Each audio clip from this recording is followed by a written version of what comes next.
Hi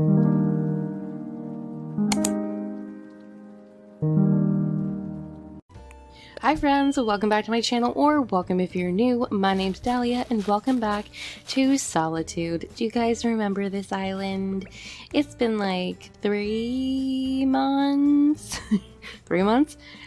Or so since I've been on this island, but today, because it is the new year, which by the way, Happy New Year, today I'm rectifying that mistake and we are working on this island.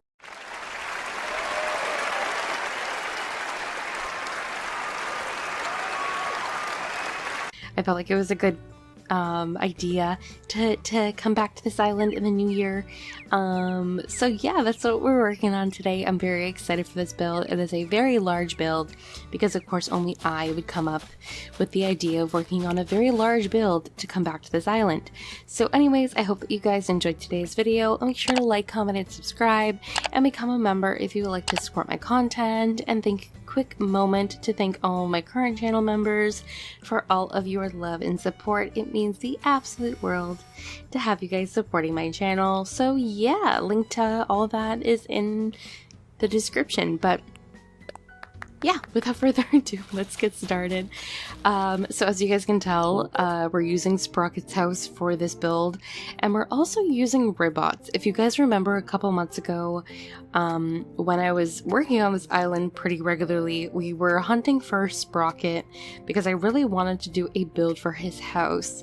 And what I wanted to work on for his house is make him like kind of like a robot factory kind of vibe. All I know is this island is an abandoned jungle city, and I really wanted to do an abandoned factory of some kind. I've never done a build like this ever, so I wanted to do my own little spin on it. So Sprocket was supposed to be the villager for this build, but because the build is quite large, and because I also have Ribot on my island, I decided let's just include Ribot in this build and do like a neighborhood.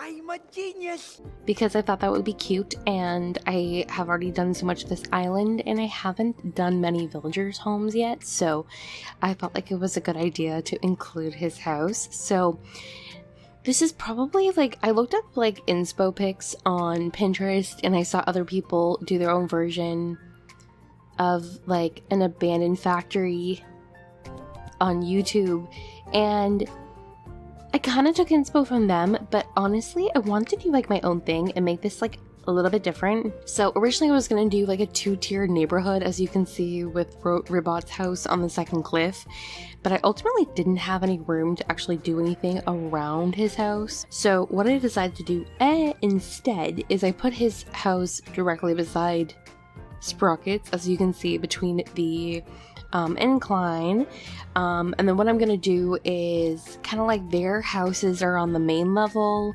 and then the abandoned factory portion of the build will be kind of around their house, and then also on the second cliff as well. So like I said, originally this was going to be a kind of like a robot factory, but it's gonna be more of like a technology kind of factory, with like a lot of technology items in the game. I'm gonna still incorporate some of the robot items because we actually have quite a few things and stuff to choose from when it comes to the robot items, but I also throw down like car items, TVs. Really it just looks as if like you used to like, I don't know, technology used to be manufactured here and now it's not. It's like a manufacturing plant basically. Remember, rip it, roll it, and punch it! It's like he's trying to speak to me, I know it! You know, you're really cute, but I don't know what you're saying! So I just placed this, pathing on the ground. It took me a very long time because it's very tedious, and it took me a long time to do it. So I broke that apart a lot for you guys so it wouldn't be too long of a video. And what I'm doing to kind of add a lot of height and to make this space seem bigger than it is putting a lot of construction scaffolding. This is probably one of the tallest items we have in game.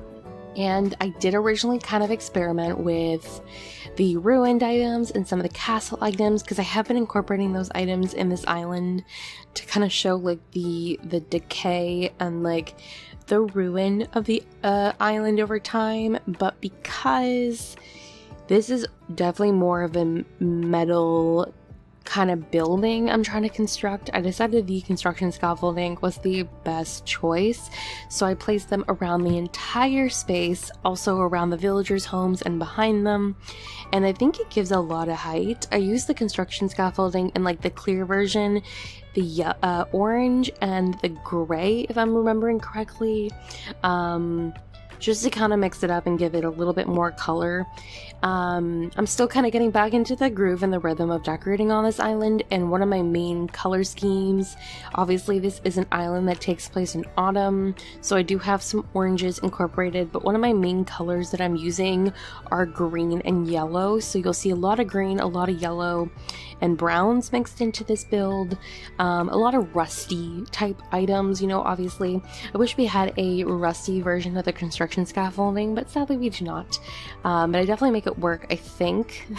It looks pretty good, honestly, in the end. I think it looks really good. It's beautiful. I've looked at this for 5 hours now. And then just to kind of break up the construction scaffolding so you're not just seeing like a bunch of like blue sky behind it, I put the simple panels with this concrete wall. This kind of looks as if like the walls of the factory kind of like broke apart.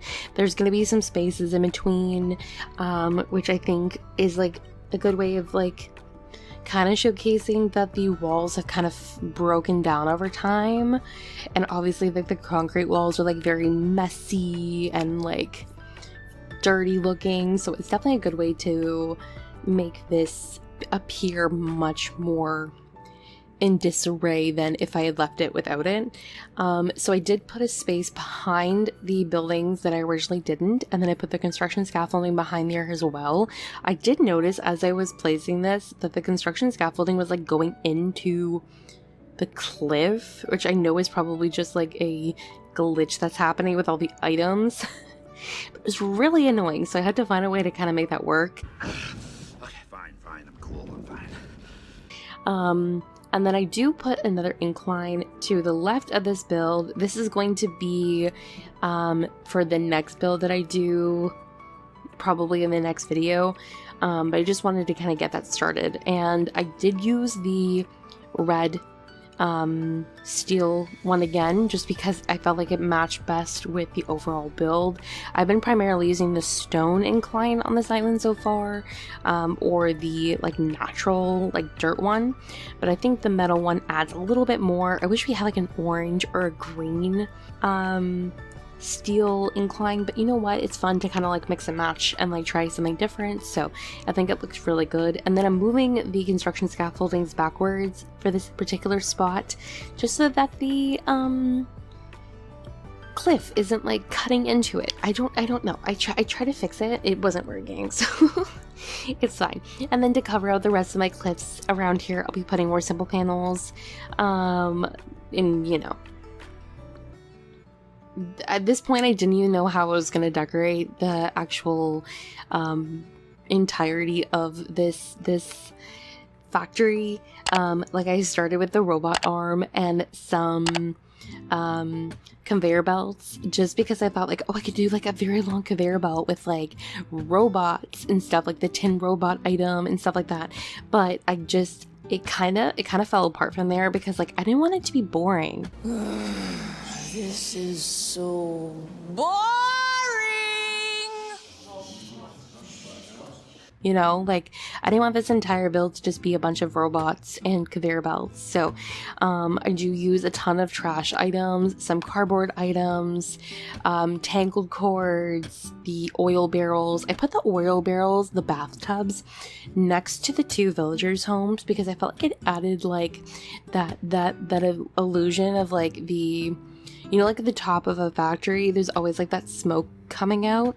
I was going to try to put it on the third cliff, but I think putting it next to the houses and kind of blocking off the cliff with a simple panel looks really, I don't know, nice. Nice, yeah. Well, not nice. It's meant to look gross, but like in a cool way. And then I use like the oil barrels and like regular barrels and stuff like that. Basically this is meant to look like a very messed up and dirty factory, which I love the oil barrels. I actually always forget that they're an item in game until I go to like be like, oh, what other items can I use? And then I'm like, oh right, those exist. So yeah.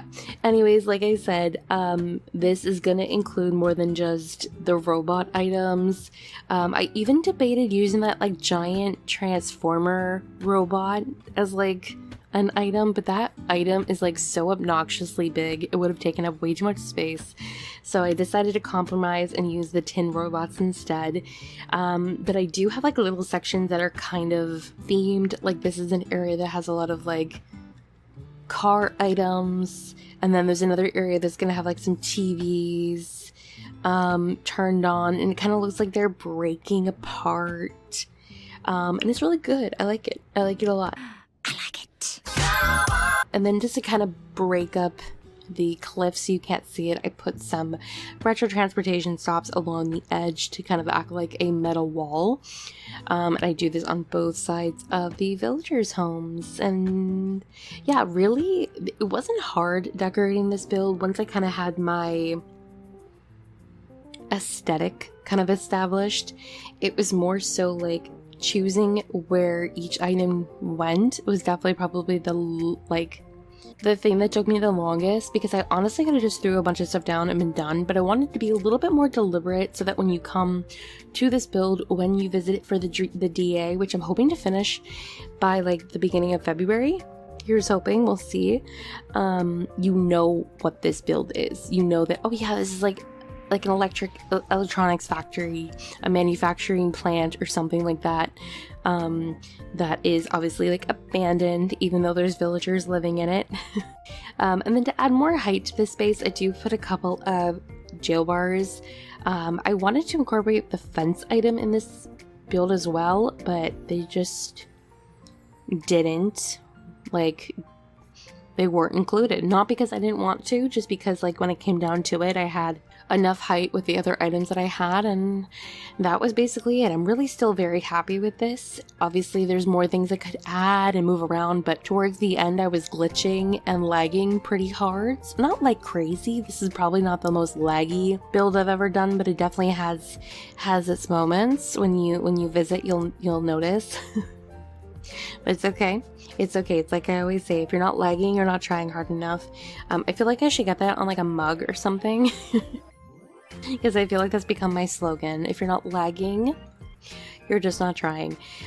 So beside Ribot's house, I threw some other trash items. The same thing I basically did with Sprocket's house. And I've essentially finished the second cliff, or like the second level of the factory. I'm just kind of throwing some like remaining things. I love that by using the construction scaffolding that I have the ability to put items on the shelf for it, because it definitely added a lot more to the space.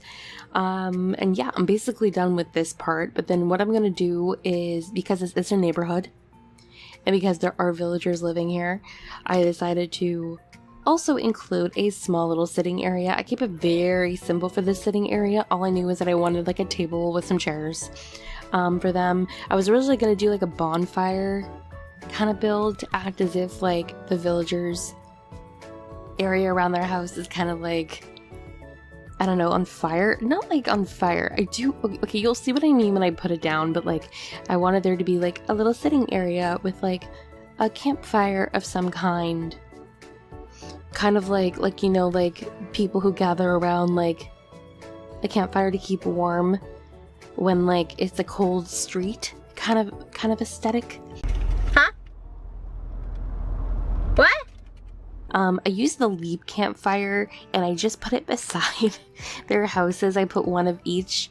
I was gonna use the bonfire, the big bonfire item, but I wanted to give them a table with like chairs to sit around, so I scrapped that idea and used the leaf campfire instead. But for their actual table, I decided to keep it within theme. I used the cardboard table, and while I was originally going to use the cardboard chairs, I switched them over to the lawn chairs in different color schemes that I felt represented the villager, as in like gray for Ribot and green for Sprocket. And obviously, as you can tell, I customized their homes. It still kind of represents them. You can obviously tell the greenhouse is meant to be Ribot in like the more grayish brown, or the green is meant to be Sprocket and the grayish bound is meant to be Ribbot, because I still wanted to keep it within theme. I didn't want to go too metal because this island is still like jungle core, so I wanted it to still be like jungly aesthetic. And then I put some Paradise Plan mugs, and then I'll put a little vase for them later for some like water. I suck honestly decorating tables in this game. Don't ask me why, I'm just like not good at it. And then to break up this space, I put some safety barriers to act as like a fence. I did also decorate the area below here, which is like directly behind the swamp I made in like my second last video I did on this island, but it was literally just me planting trees, so kind of boring, and I didn't want you guys to have to deal with me planting trees for like another couple of minutes. So anyways, yeah, I hope that you guys enjoyed today's video. I told you that we'd be back on this island, and yeah, it took a while, but I'm happy with the way that it turned out, and I hope you guys liked it as well. So I don't know why I'm doing this pose, but it's okay. Anyways, thank you guys so much for watching. Happy New Year once again. Here's to an amazing 2024. Here's to tons of new content coming out this year, both Animal Crossing and new games as well. So I hope that you guys liked today's video. If you did, make sure to like, comment, and subscribe. Become a member if you would like to support the channel further. And yeah, thank you guys so much for watching. I hope you guys have a great rest of your day. Happy New Year, and I will see you all in my next one. Bye guys!